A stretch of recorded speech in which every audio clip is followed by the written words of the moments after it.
여러분 안녕하십니까? 간밤에 잠 잘 주무셨습니까?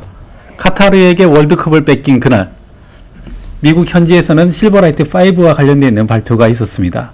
아무 생각 없이 보기 시작했는데 실버라이트 이야기를 하는 바람에 깜짝 놀라서 간밤에 잠을 설치신 분 아주 많으실 것 같은데요.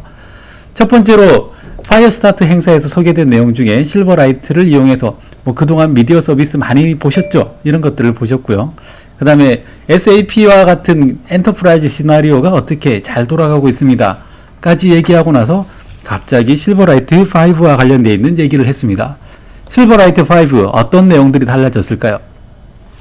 네, 그동안 어학계열이나 교육하는 쪽에서 미디어의 속도를 어떻게 좀 제어를 해봤으면 좋겠다라는 요구사항이 많았는데요. 속도 제어 된다고 합니다. 속도 제어만 되는 게 아니라 속도로 제어를 하면 어떤 현상이 벌어집니까? 목소리가 올라가지요. 하지만 목소리가 올라가지 않도록 하는 제어 기술도 함께 포함이 되어서 화제 만발이라고 합니다. 자, 그 다음에 미디어 서비스도 4.0으로 업그레이드 되면서 굉장히 재밌는 시도들이 많아졌는데요. 늘 아시다시피 스무스 스트리밍 이런 거 물론 잘 되고요. 어제는 또 특별히 윈도우 폰 7에서 스트리밍을 하고요. 아이패드까지 동원해서 스트리밍 하는 걸 보여줬습니다.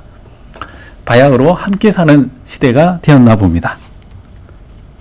자, 그 다음에 또 이 IIS 미디어 서비스를 이제 클라우드에 올려서 서비스를 하겠다라고 어제 발표를 했습니다. 이른바 Azure Support for IIS 미디어 서비스라고 되어 있는데요. 클라우드를 통해서 전 세계로 끊김없이 그리고 사용자의 폭주에 유연하게 대처할 수 있는 클라우드의 특성을 가진 미디어 서비스도 기대해 볼만 하겠습니다. 자, 그 다음에 이 실버라이트 5의 관전 포인트 몇 가지를 보여드리자면 첫 번째가 바로 데이터 바인딩입니다. 데이터 바인딩 하면 다 똑같을 것 같지만 이번엔 데이터 바인딩이 확 달라졌다고 합니다. 첫 번째, XAML 상에서 사용하고 있는 데이터 바인딩에 브레이크 포인트를 걸어서 디버깅이 가능하다고 하고요. 자, 그 외에 스타일 같은 것들도 전부 다 데이터 바인딩으로 가능하다고 합니다. 따라서 데이터에 따라서 스타일이 달라지는 그런 형태도 기대해 볼 수가 있겠고요. 자, 그 다음에 이 WCF 리아 서비스 쪽도 개선이 되었다고 하는데, 자, WS 트러스트 서포트라고 하는 메시지가 나와 있습니다.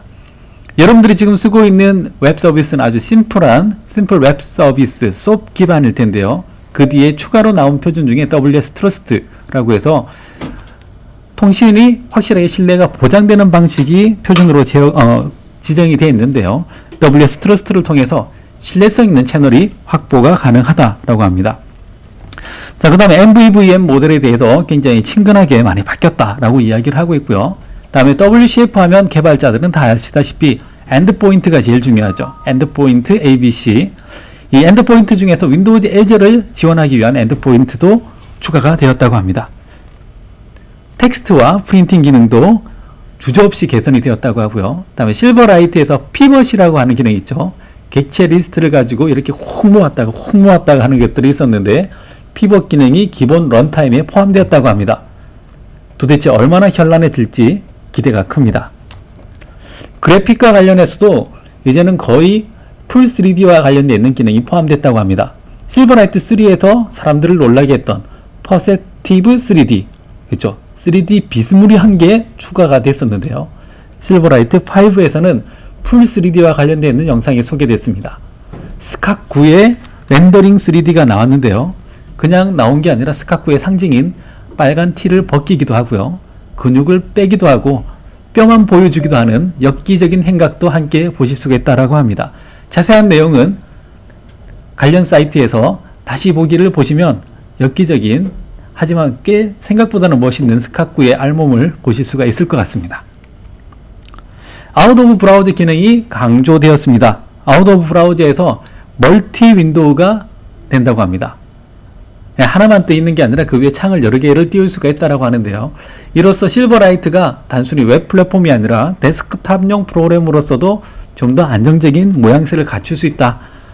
뿐만 아니라 P-인보크나 아니면 엔터프라이즈 그룹 폴리시가 지원이 된다라고 합니다. 기업 그룹 정책이라고 굳이 번역을 할 수가 있겠네요.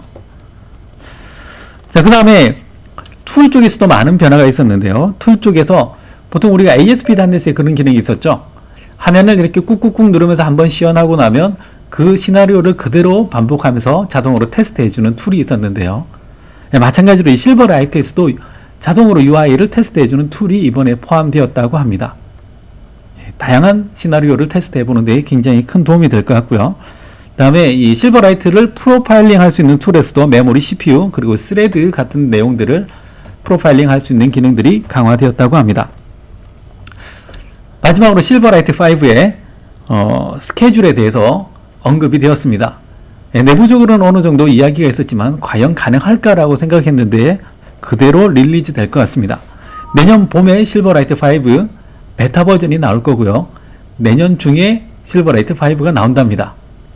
보시는 분들은 그 정도 일정은 나도 알겠네 라고 생각을 할 수 있겠지만 이때까지 얘기를 안 하다가 얘기를 했다는 데 의의를 가지고 있고요. 아무튼 내년 봄 여기서는 2011년 스프링에 아마 베타가 나온다. 보통 봄에는 어떤 행사가 있을까요? 믹스. 그렇죠. 믹스 행사 때 아마 대박 기대를 해볼 만할 것 같습니다. 자, 실버라이트. 자, 전체적인 내용을 보면 없어지기는커녕 더더욱 커지는 모양새를 보실 수가 있는데요. 지금 공부하셔도 전혀 아깝지 않을 것을 확신합니다. 앞으로 실버라이트 5와 함께 더 멋진 세상을 꿈꿔보시기 바랍니다. 감사합니다.